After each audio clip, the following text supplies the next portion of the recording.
तर असं काही आंदोलनामध्ये अडचण येते की वरच्या राजकारण लोकांचा त्रास किंवा एखाद्या अधिकाऱ्यांचा तुम्हाला काही प्रेशर किंवा धमकी असं काही झालं असेल ना तुमच्यासोबत?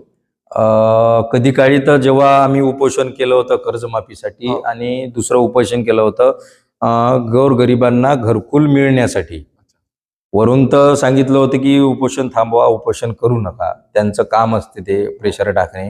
पण जेव्हा आणि माझ्या त्या आंदोलनाची दखल, त्या आंदोलनाला पाठिंबा माननीय आता विद्यमान आमदार साहेब आहे मांगुळकर साहेब यांनी खूप सपोर्ट केला.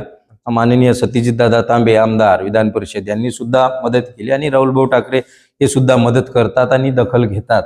आणि या सर्वांच्या पाठबळामुळे आणि शेतकऱ्यांचा उत्साह, आणि शेतकरी आपल्यासोबत आहे, शेतकरी खूप भरपूर प्रमाणात आपल्यासोबत जुळत आहे आणि त्यामुळे कुठेतरी शेतकऱ्यांसाठी अजून ताकद, इच्छाशक्ती वाढत आहे.